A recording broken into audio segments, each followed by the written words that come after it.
Hi guys, James at Rampant Lion Reviews again for you today with another beer review. For this one, we are going to cross the Øresund once again, and we're going to go back to Sjaelland in Denmark and revisit a brewery that's featured on the channel a number of times before. Now, we've had some really nice beers from these guys over the years, many different styles, and if people were to ask me about this brewery, I would say that they are just very solid all round. They like to experiment and do lots of different styles, and they were one of the first Danish craft breweries that I ever came across, and they're one of the best known names when it comes to the Danish craft beer scene. So if you are interested in Danish or Scandinavian beer, this is one of the breweries that you really need to check out. And you probably could say that about the wider European craft beer scene as well. This is one of the breweries that are really well known, and quite rightly so in my experience. But the beer that we're going to have a look at today is a style that I haven't had too many examples of from them before. It's also very quirky within that particular style category as well, and it's one of their latest releases through Systembolaget here in Sweden too. So needless to say, I'm very curious to see what this beer is going to have in store for us. Hopefully it's another good beer. Hopefully it makes for an interesting review, and as always, I hope that you guys enjoy my take on this one as well. So yeah, for this review then, we are going to head to Svinninge, which is out to the west of Copenhagen in the western part of Sjaelland, the easternmost of the Danish main islands, and we're going to have a look then at another beer from To Øl, or Two Beers as they would be known in English. So this particular beer is called Smoke on the Porter, Fire in the Rye. It comes in at 11.3% ABV, and this one is an Imperial Porter with Rauch malt, rye malt, and also some chilies added into it, and then it's been barrel aged on a variety of different kinds of barrels, which will be quite interesting. So we'll talk a little bit about that later on in the video too. But yeah, like I said, this beer was released through Systembolaget here in Sweden. It was part of the Lokalt og Småskaligt assortment through Systembolaget for February of 2023. But I haven't had too many Imperial Porters from To Øl. I've not had too many regular porters either, actually. But yeah, this one should be very interesting. I think it was the 8 Ball or something it was called. It was one of their famous porters back in the day, and I don't know if I ever got a review of that done, but I did certainly taste it, and that was very nice. But To Øl have always been very solid when it came to the big, strong, and more malty beers actually, but a very solid all-round brewery in my experience. So yeah, let's crack on then and see what this beer is going to have in store for us. Nice to return to To Øl as well after a good few months. So, as always with my reviews, I'll tell you a little bit about the brewery before we taste the beer. If you want to get straight to the tasting though, just fast forward. All the usual links are in the video description below. That's the brewery website, the link to my other reviews that I've done from To Øl before, and we will no doubt add more to that list in the near future. But there's all the usual social media down there. If you want to see more reviews, do please consider subscribing to the channel. The support you give is massively appreciated, and remember, you can go into the channel homepage and search for beer based on the geography tagging system. So just go in there, go up to the search bar, put your hometown, state, county, province, prefecture, whatever you like in there. If I've reviewed beers from the area that you've searched for, they will pop up. Failing that though, you can check out the playlist of beers from different countries, and there are many different playlists in there, but you'll find this one in the Danish playlist along with many other beers, and we will be adding to that over the next little while because I'm a huge fan of Danish beer and I always like checking out the new things. But yeah, let's go on and chat a little bit about To Øl then. On to my brewery notes. So To Øl was originally founded by Tobias Emil Jensen and Tore Gainter, who were students of Mikael Bjergsø, who's the big boss of Mikkeller. But originally they brewed with him in their school kitchens back in around 2005, and then they continued to homebrew until about 2010 when they founded To Øl, which in Danish means two beers. Apparently, when Mikael heard that his former students were still brewing, he insisted that they did a collaboration brew together, and it was this that became the first commercial To Øl beer, which was simply known as Double IPA. But they very quickly built a strong reputation for themselves, and with the help of Mikkeller, they managed to distribute their beers worldwide from very early on. But as is the case with Mikkeller, these guys were originally a gypsy brewery, so they didn't own their own equipment and rather used spare capacity at other large breweries. Quite a number of their beers were brewed at the Brewery in Lochristighefte, near Ghent in Belgium. But in Nuremberg in Copenhagen, they had their collaborative beer bar with Mikkeller, known as Mikkeller and Friends, and this beer bar has an exclusive bottle shop with over, and over 40 different tap beers as well. I filmed an out and about video there which you can go and check out. But these days they've also got the Bruce Brew Pub in Copenhagen, which they opened in 2016 in partnership with Christian Gadiant, and they now have a second Bruce pub up in Oslo as well. And these two brew pubs kind of operate independently. The brewers and stuff have creative freedom to do as they like. So yeah, it's quite interesting to see how those things progress. So I do need to go and visit the Bruce in Oslo at some stage, but the one in Copenhagen is certainly very nice. But these guys are co-owners of the different Mikkeller and Friends venues, which now includes the bar in Reykjavik and also the bottle shop in Torvahallen in Copenhagen, and they also own the Cool Ship and Micropolis bars in Copenhagen, which are actually very close to the Mikkeller and Friends bar in Nørrebro. And since 2017, Tore Gainter has been solely in charge of the company after Tobias Emil Jensen left to found the ETOH, or ethanol spirits company, and that's been going quite well for him from what I understand.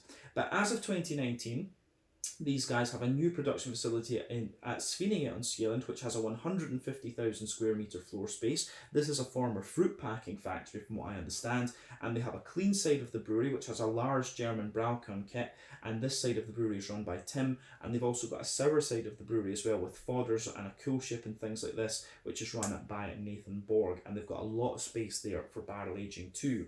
But they released the first beers from Total City in March of 2020, and as of February 2023, when I'm producing this review for you, these guys have produced 680 different kinds of beers. Since they've moved into the facility at Svinninge, they've been producing a lot more kind of New England hazy IPAs very regularly, and at a much bigger volume, of course. But yeah, they still do a lot of different things. I don't think they produce any beers down in Belgium anymore at Locristi Hefte. So yeah, all their stuff is now produced in Denmark, which is quite interesting. So Total are no longer a gypsy brewery. They've grown up quite a lot, and they do have a solid base to work from, which is interesting to see. But they've been producing ciders and things like that. They have a partnership with a cider company now, from what I understand, and there are a few other interesting things going on there as well. So maybe I need to update the Total notes for the next video, but we'll see about that. And we'll see about getting a few more beers from them. But yeah, that is everything I can really tell you about Total for the moment. If you want to learn more about these guys, you can of course check out the brewery website. You can follow them on Facebook and Instagram to keep up to date with all the latest goings on. And you can check out the Rate Beer, Untappd and Beer Advocate pages to learn a little bit more about all of the different beers that these guys have done. So yeah, let's see what this beer is going to have in store for us. So I'll just let you have a wee look at the artwork on this one before we open it up. This is a wee bit different from what we've seen from Total in the past, but there you can see there's one roundel and there's half of another one. You can see on the side of the bottle there is the Total symbol. 2 beers in Danish, as we said. That is also on the bottle cap, which looks very good. And it tells you a little bit about the beer on the side here as well. So it says, Smoke on the Porter, barrel aged 2022, our well-known Imperial Porter aged for 15 months in a complex variety of spirit barrels, including Scotch whisky, rye whisky, Jamaican rum, and apple brandy barrels. So yeah, this should be pretty interesting, actually. I've never actually seen the original version of this. So maybe that's something I do need to seek out at some point, depending on how it goes with the barrel aged version. So obviously I've told you a bit of a lie at the start of the video. This one isn't just Smoke on the Porter, Fire on the Rye. It's Smoke on the Porter, Fire on the Rye, barrel aged edition. So yeah, let's get this guy out and we'll get on with the tasting then. I'm very, very curious to see what this is going to have in store for us. 375 milliliter bottle, incidentally. I think I paid a little bit more for this one. I want to say that I paid maybe about 150 Swedish krona for this, so that's about 15 euros, about, yeah, £13 sterling, £13.50 sterling, maybe about $16 or $17 American. But like I say, I just wanted something nice from Total, and this beer just kind of caught my eye because it was a smoked Imperial Porter. I'll need to keep this bottle cap as well because we haven't had that from Total before. But let's get this guy out into the glass and see what it's all about. My first Imperial Porter from these guys in a very, very long time. So there we are. Let's just reposition this so that it's nice for the video, and then we can go on. So as you can see, this beer is poured pretty much as you would expect of an Imperial Porter. So before the head disappears on this one.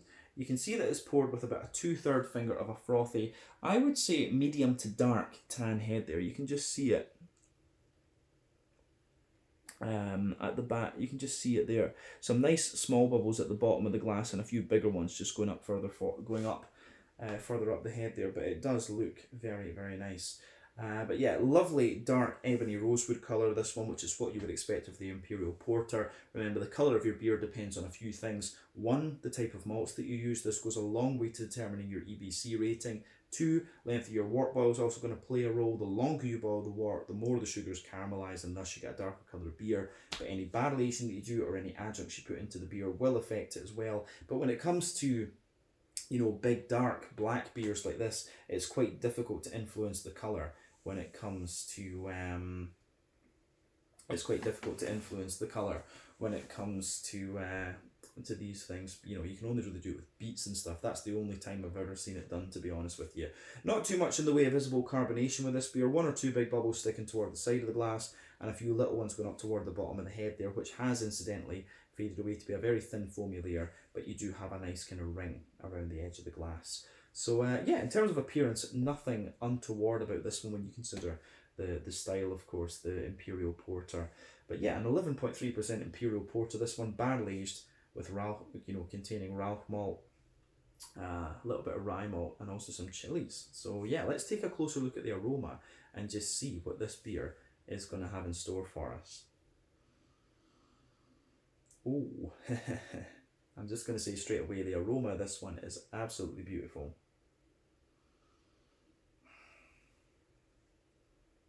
Yeah, this is very, very nice. So first impression of this is, it's got a lovely kind of roasty toasty backbone to it, but at the same time, it's very, very smooth.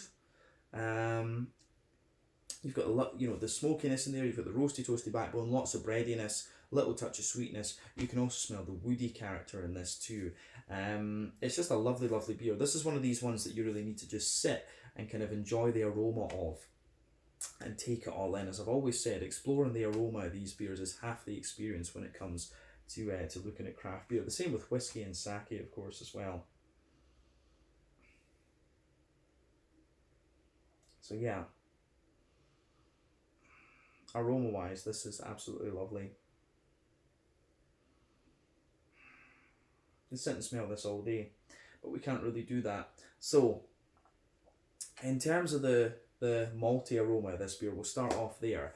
The malty backbone of this beer, you can absolutely smell that lovely, smooth, kind of oaky, woody character out of this one. It has got a wee bit of dryness to it, but we have to remember in this beer, it's very likely a mix of American and European oak that's in this one. I've always found that European oak is a little bit drier in its flavour and aroma than American oak is. American oak is a little bit smoother and has a wee bit more vanilla to it.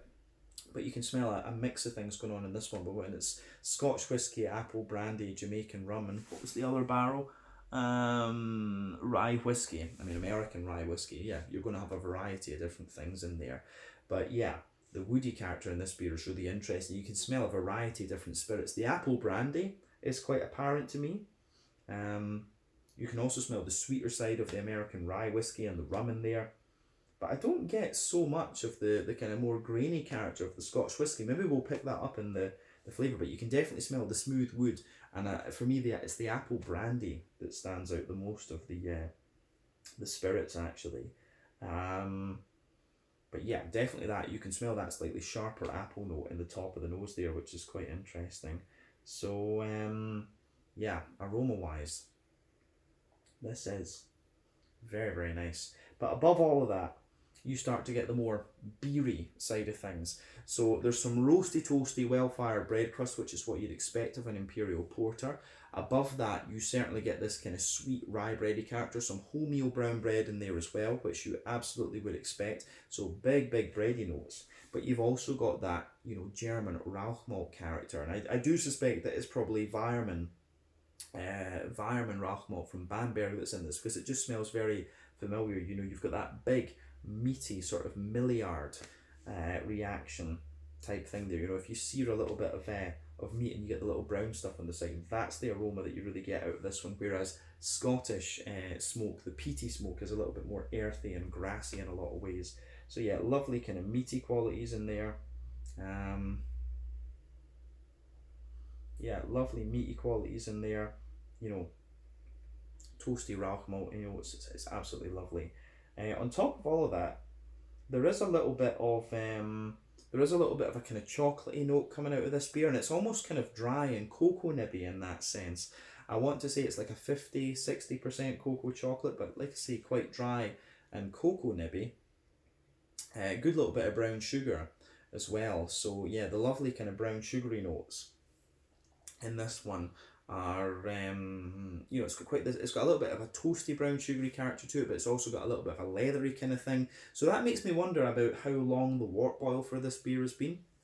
Although I don't know how common it is to do like double mash imperial porters or long boil imperial porters. So if you have any information on that or something that I can check out, let me know in the comment section below. But yeah, certainly the brown sugary notes in this beer are quite leathery and a little bit drier. You do get a little touch of sweet caramel though, and a little bit more of a kind of toasted caramel in addition to the leathery side of things. But yeah, that is quite interesting for sure. I don't really get any notes from the chili in this one, but I suspect what we'll probably get is a wee bit of a kind of warmth down here in the neck. That's probably what we're going to get from that. But yeah, aroma wise, this I think is a very, very nice beer, and it gets a big thumbs up from me. I think that covers everything we need to say about the malty and yeasty side of the beer. The only other thing I would add is that the sort of rye bready character gets sweeter and sweeter the further into the beer that you go. So yeah, that is definitely worth keeping in mind. Yeah, lovely stuff. So on the on the hoppy side of things then, one thing we do have to point out with this one though is because it's a barrel aged beer, a lot of the hoppy character will have dropped out of this. I think it said 15 months. Yeah, 15 months this beer was aged, so a lot of the hoppy character will have dropped out of this one. And of course the Imperial Porter is not the most hop forward of styles, so yeah, you do still get a little bit of floral character out of this one. There's a wee touch of earthiness there and a little bit of grassness. You can certainly detect the remnants of the hoppy character on the aroma, but other than that, yeah, there's not too much to report. There's just a little bit of earthiness, a brighter floral note, and some wet grassiness. Let's have a wee look at the fruity side of the beer and see what it's all about. So yeah, fruity side of things is very, very nice in this beer. For me, it's kind of interesting because you can get a little bit of the sharper raisiny notes and a little bit of fig and blackcurrant and blackberry, which you would expect of the style, but there's also a little bit of a kind of dry sultana type quality to this beer as well, which I wonder if that's coming from the barrel. I really do wonder if that's coming from the barrel side of things. But yeah, certainly I do like how this beer goes together in that regard. But it gets a big thumbs up from me on the fruity side of things. So definitely a bit of raisin, a little bit of plum, some dates and sultanas for sure, a bit of fig, and a little bit of blackcurrant and blackberry. So yeah, you can certainly smell the brandy barrels coming out of this beer a lot. So yeah, I like that. I definitely like this. So yeah, the way it goes together is very, very nice. It gets a big thumbs up from me. Yeah, aroma wise, this is quite complex. I'm just curious to see how that transpires when we look at the flavour of the beer. So as I always say, take a wee bit of time to enjoy the aroma of the beer before you get stuck into it, but I think it's about time for us to taste this one. So yeah, this one is the Smoke on the Porter, Fire in the Rye, barrel aged version from 2022, an 11.3% Imperial Porter with Rauch malt, rye malt, some chilies added into it, and then it's aged on a variety of Scotch whisky, rye whisky, Jamaican rum, and apple brandy barrels. This is going to be a beast. Let's get stuck in. Sláinte, skål, cheers.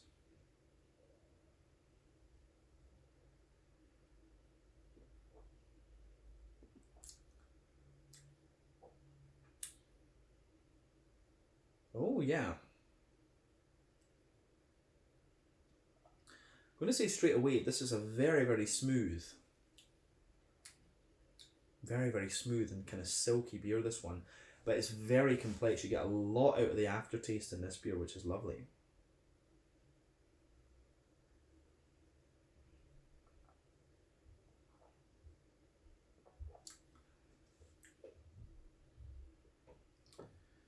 yeah, flavor wise, this beer is really, really nice. It gets a big, big thumbs up from me. The other thing I'll point out is that the chili side of it takes a little bit of time to come out. I do get a little bit of warmth just down my kind of chest cavity here a wee bit, and a wee bit in the back of the throat. But like I say, it's a lovely beer in terms of how it goes together.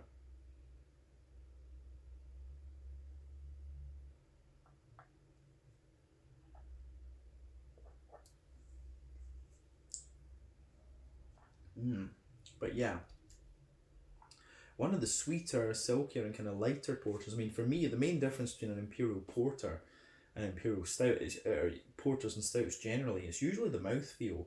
I think, if I remember correctly, porters ferment at slightly lower temperatures than stouts, and that's the main reason. But a porter is always lighter in the mouthfeel than a stout for me. And yeah, I think that kind of difference is the main reason. I think it's a slightly lower temperature fermentation yeast that they use in these, but not 100% sure on that. But certainly with this one, well, it has all this complexity and flavour. It's just it still feels quite light, but it's still a beer that you want to sip on and just enjoy.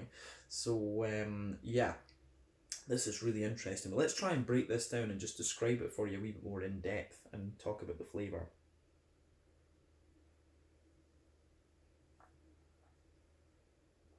So, backbone of the beer then. Middle third of your palate, you can feel that lovely smooth kind of oaky character. And like I say, it's interesting because it's middle of the road. You've got a mix of American oak and European oak in here. But you can feel that smooth woody backbone. Toward the front of that middle third of your palate, you've got a little bit more of a kind of vanilla-y type note out of it. You definitely get a wee bit of that. But then above all of that, you've got the spirits coming out. I really don't get so much in the way of Scotch whiskey out of this beer. I get a little bit of rum. I'm not sure about the rye whiskey. I get quite a lot of the rum though, and a lot of the apple brandy. I think the apple brandy barrel in this one is actually quite dominant, to be honest with you.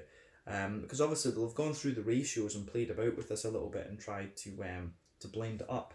But for me, I think the apple brandy barrel is a bit more evident in the flavour. So yeah, you've got this kind of apple brandy sort of spirity layer sitting above the woody character in the beer, which I do quite like.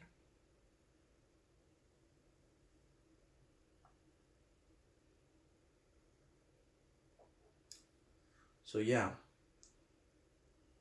the apple brandy character in this beer is really quite nice. It really gives the beer quite a bit of sweetness, and yeah, I haven't had too many apple brandy things before, but they are certainly quite interesting. I have to say that. Yeah, but yeah, above that, above the kind of spirit layer, like I say, you've got a little bit of the rum sweetness from the wood. Yeah, you've got the woody layer, you've got a little bit of the rum, and then you've got the apple brandy. Like I say, for me, the rye whiskey and the Scotch whiskey aren't too evident in this one. Maybe a little bit more in the aftertaste, but no, I think it's the rum and the I do think it's the rum and the what do you call it? I do think it's the rum and the apple brandy that are a bit more evident in this one.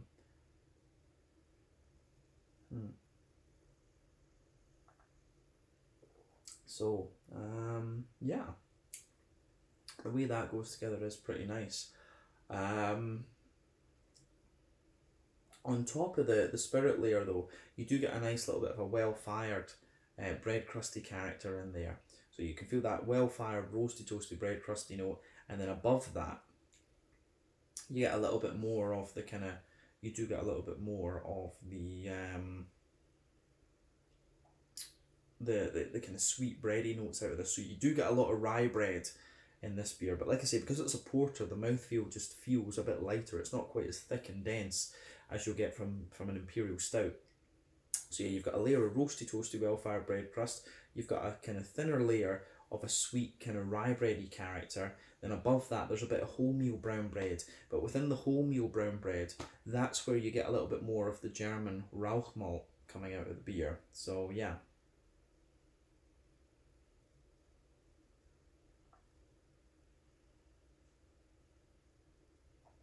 So yeah, the Rauch malt side of the beer, toward the back of that middle third of your palate, that's where you're getting some of the more kind of smoky, meaty characteristics coming out of the beer. And for me, that is very nice. I do like how that goes together, definitely. But yeah, you've got that more meaty, milliardy, smoky character. And as you come further forward, it gets a little bit more like a kind of woody smoke. You can taste the kind of beech wood in there within the brown bready layer. And that is very nice, I have to say. But on top of the kind of brown bready layer, you start to get, I think there's a little bit of a kind of cocoa nibby chocolate character out of the beer.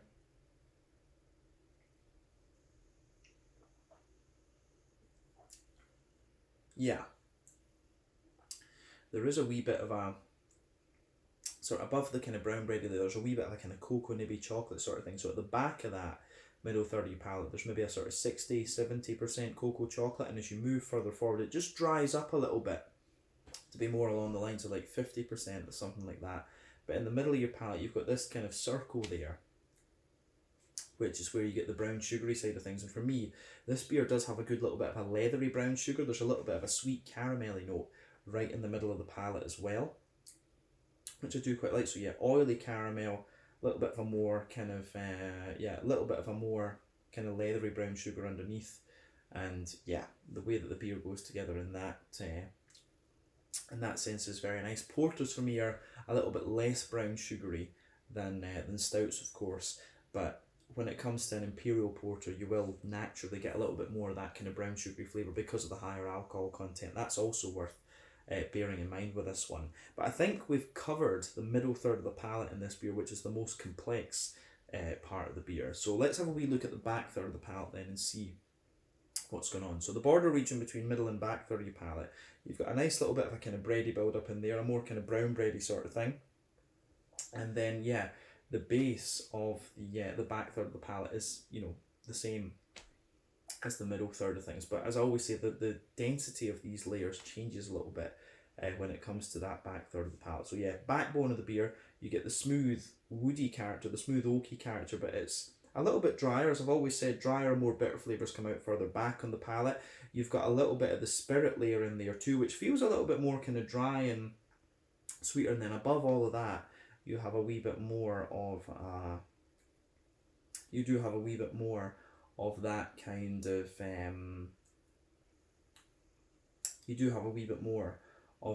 kind of just the rye bready character. And the rye bready character, the layer is a little bit taller and a wee bit more kind of light and airy. Then you've got the wholemeal brown bread in there, which has still a little bit of that resonating smoky character. And then above all of that, you've got a little bit of the kind of dryness from the kind of roasty toasty bread as well. So it's kind of interesting. So yeah, like I say, back third of the palate, drier woody character, a slightly drier spirit note, roasty toasty bread crust, which is even drier. The rye bread, the brown bread, a little bit more kind of toasty bread crust again. And then above all of that, you're starting to get some of the yeasty character out of the beer. So yeah, let's have a little look at that yeasty note once again.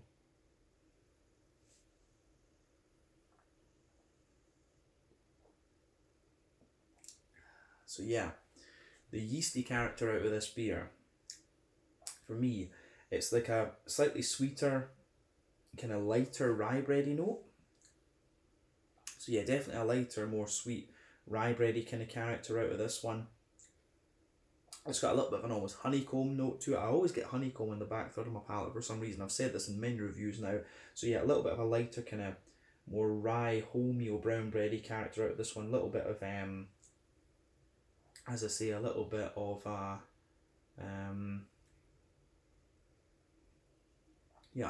kind of wholemeal bready character in there as well. But yeah, a little bit of honeycomb, a little bit more farmhousey bread. I think that's all we need to say about it. But definitely back third of the palate, you can feel the flavour is taller. Then as you come further forward into the middle third of your palate, it just kind of squashes down and condenses together a little bit.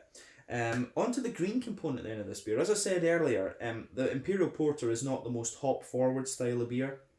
And because this has been aged 15 months, most of the hoppy character has dropped out of it.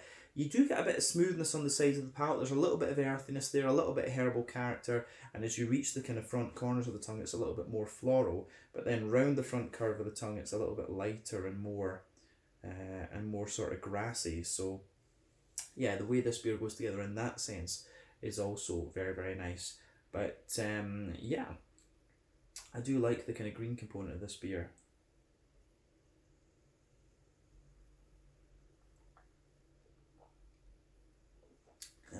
Yeah, on the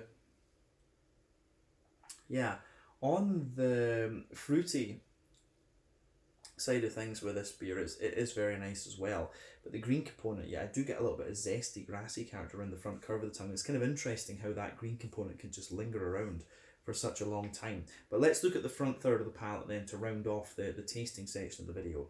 So the border region between front and middle third of your palate, you do get a little bit of a kind of bready build up in there. It's a kind of sweet brown and rye bready mix. But at the base of that front third of your palate, you get the smooth woody character, and there's a little touch of kind of vanilla note as well, but then you get a little bit of kind of smooth wholemeal bread on top of that. Then you get that nice oily bubble where the juicy fruity esters just roll their way out of the beer. What I would say as well is actually in the base layer you've got a little bit of the apple brandy just showing its head too. I really find this beer is quite, the apple brandy barrel is quite dominant in this one, which is kind of interesting. And you have to keep in mind with that, I've not had too many beers that are apple brandy barrel aged. That's a bit more of an American thing, so that's maybe why it stands out. That flavour stands out to me a little bit more. You've always got different points of reference and stuff, but yeah, there is still a little bit, the apple brandy character in this beer is really sticking out to me.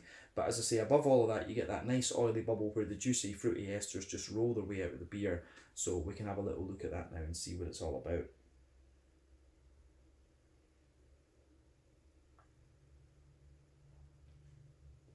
So yeah, on the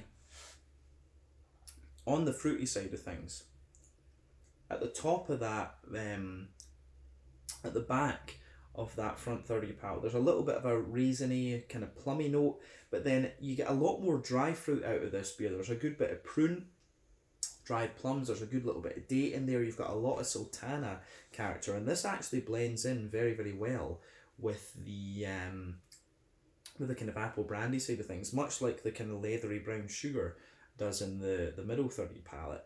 But yeah, like I say, a little bit of raisin, a little bit of plum, but then a lot of prune, date, and sultana. But as you move further forward, you've got a little bit of a more, yeah, you do have a little bit of a more kind of, you can feel the sultana spread quite further forward, but as you reach the middle of that front third of your palate, you get a little bit more of a kind of oily figgy character out of the beer. And then in the front half of that front third of your palate, you've got a little bit more black currant in the base and a bit of blackberry on top. But I think that the dominant fruity flavours for me are more kind of the dates, the sultanas, and a little bit of the yeah, a little bit of the kind of black currant. That's really where this beer leans for me. The apple brandy, of course, is contributing to that too. But yeah, I think the way this beer goes together is very, very nice. So it gets a big thumbs up from me. Yeah, lovely, lovely beer, this one. The thing that surprised me about this is that I haven't really mentioned the chilies so much. I do, like I say, get a little bit of warmth down the chest cavity and maybe just a little touch in the back part of the throat. But I think it's a very, very nice beer, this one. And the chili side, I've always been a little bit reluctant when it comes to chili stouts and so on, but this one, I'd be curious to try the original and see what the original is like. But the kind of smoothness you get from the barrel aging in this beer is very, very nice, and this beer is going to stick with me for a while. This is potentially one of the most quirky and unusual beers I've had from Toul, and that's not a statement I take lightly. Toul are very, very good at what they do, but this beer does stick out to me a little bit just because of how quirky it is. So yeah, the apple brandy character really sticks out to me on this one as well. But I think we can leave it at that for the tasting. Let's round off this review with a wee look at the mouthfeel.